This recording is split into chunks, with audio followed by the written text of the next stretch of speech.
There's a bloke you wouldn't want to meet on a dark night. Apparently, he used to keep a scrapbook on America's most notorious serial killers. And he was only 10 at the time. Still, what do you expect from Stephen King? Just picking up one of his books will have you sleeping with the lights on. Oh. Stephen King, the king of horror. Tomorrow at 10:40 on BBC One. Omnibus reviews the arts, reveals the person. That's brilliant! Yeah? Oh, that's brilliant! Yeah. Impressive. Let's do it. Then before they know it, I'll be in charge of the world with my elite leather-clad squad of girly presenters. Can't we just have the day off and slob around? I need toast in our pants. That's what I like to hear. Yeah, great. Chinese Ghibli. I do like that big funny girl. Thank you very much. Weirdy Beardy throws wild parties. Yeah, you know, results sorted, top mad for it. Hey! Hey! Hey! Hey! What's the matter? Someone came out to play.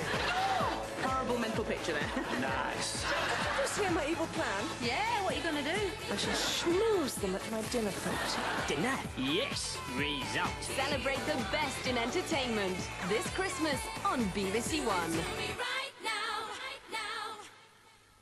I can't bear to be reminded of that man. In an unforgiving society, some folks say he admired the mother, but then he met the daughter. Reputation is everything. I'm supposed to marry a girl from a good old English family with plenty of money. And scandal could be devastating. I remember how fond you were of gardenias. Secrets and lies in Wives and Daughters. I can't tell you how much I like Miss Kirkpatrick. In 10 minutes on BBC One. The BBC News at 10 to 9, first on BBC One with Fiona Bruce. Face to face with the IRA, the first meeting to scrap terrorist weapons. After today's talks with the decommissioning body, the IRA says more are anticipated. The siege of Grozny in the Chechen capital, people are being left to starve. And an 11th hour penalty puts Leeds back at the top of the Premiership.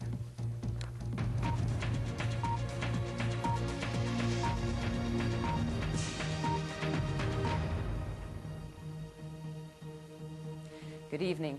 After a week of careful choreography in front of the world's cameras, today one of the most pivotal moments in the peace process of Northern Ireland took place in secret. A representative from the IRA began direct talks with the body overseeing the decommissioning of weapons. The IRA said in a statement further discussions are anticipated. These are some of the guns and bullets the police have seized during decades of terrorist violence. Decommissioning is about the weapons still stockpiled, tons of Semtex, an armoury of the most modern guns, rockets and missiles. Now, for the first time, John de Chastelain and his team have met the IRA's intermediary, and the secret process towards a verifiable disarmament is up and running. I hope now that the decommissioning issue will be put where and remain where it belongs, as a matter to be resolved by the decommissioning body and the various armed groups and their representatives. And that's what should have happened a long time ago, so let them get on with that, let the rest of us get on with making politics work. A year ago, the sensitive act of decommissioning began when the armoury of the Loyalist Volunteer Force was publicly cut up. This tiny breakaway arm of Protestant paramilitaries are the only group to have entered the process, but no one thinks it will work the same way with the IRA. The notion that somehow or another there will be televised sessions showing meltdown of weapons, I think that is fanciful. I think it will be done in entirely different ways. The Shankill Loyalist leader, Johnny Adair, released from the Maze prison 3 months ago, could be the next decommissioning intermediary. While the IRA may keep their nomination secret, Adair is expected to represent the UFF in meetings with John de Chastelain. Unionist leaders remain sceptical that the IRA's war is over, but at least the decommissioning pieces of the jigsaw are now being manoeuvred into place. John de Chastelain will decide whether they complete a verifiable picture of a real, lasting peace. John Thorne, BBC News, Belfast. An international human rights group in Chechnya has told the BBC that people trapped in the Chechen capital Grozny are running out of food. Russian forces are tightening their hold on the city, and Chechen fighters say all the roads in are now blockaded. Grozny is under fire day after day and hour after hour. Russia claims its troops are close to sealing off the Chechen capital. They are turning Grozny into a city under siege. Those trapped inside say they are living in hell. It's easy to see why. Nowhere is safe. So they hide in their basements, hoping to survive. That's getting harder every day. Moscow wants to starve the rebels, but now hunger is threatening everyone left in Grozny. The situation has become very critical. They could starve in the next few days, in the next few weeks. The food and humanitarian situation appears to be almost catastrophic. There appears to be almost next to no food in the capital, almost no bread. Some people are being forced to walk even 4 or 5 kilometers, according to these accounts, to get fresh water or running water. Those who dare to are fleeing. Zakiyat crossed the border today. Planes are shooting at the roads when people are trying to escape. There are helicopters and tanks firing at us all the time. 6 rockets hit my house. Chechen rebels may be the targets in Grozny, but many civilians are among the victims.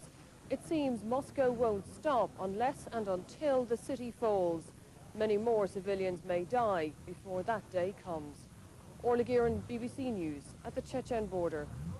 The mother of Susie Lamplugh, the estate agent who disappeared in London 13 years ago, says she's been given new evidence suggesting her daughter's body may soon be found.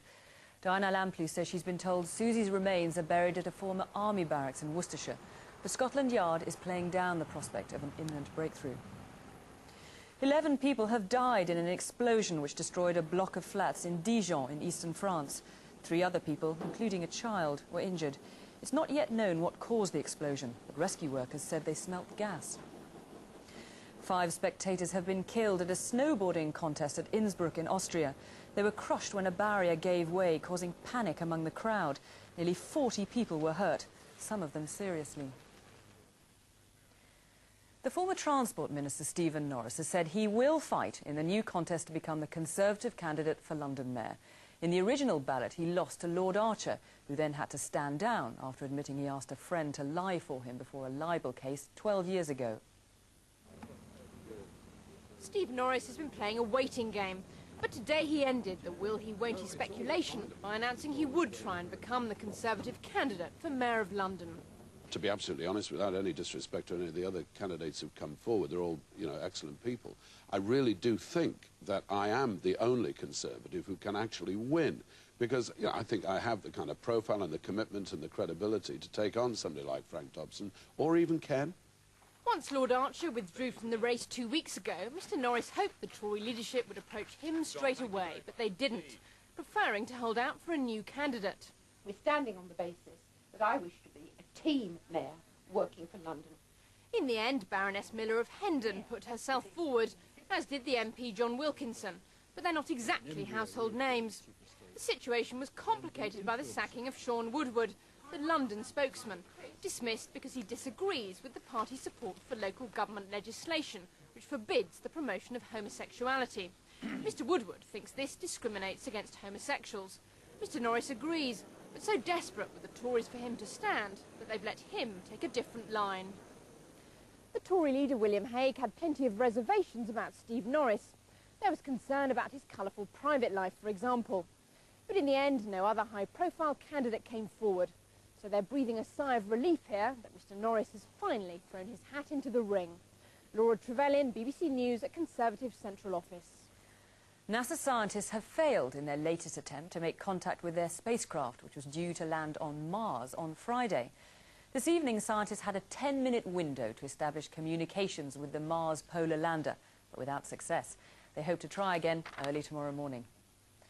Football, and Scotland have been ranked above England in the seedings for the preliminary 2002 World Cup draw. Kevin Keegan's side are 16th in the standings, while Craig Brown's men are 13th. England's position reflects their recent poor record. Although only last month they beat Scotland to a place in next year's European Championships. Both teams are in the second group of seeds, while Wales are in the fourth group and Northern Ireland in the fifth.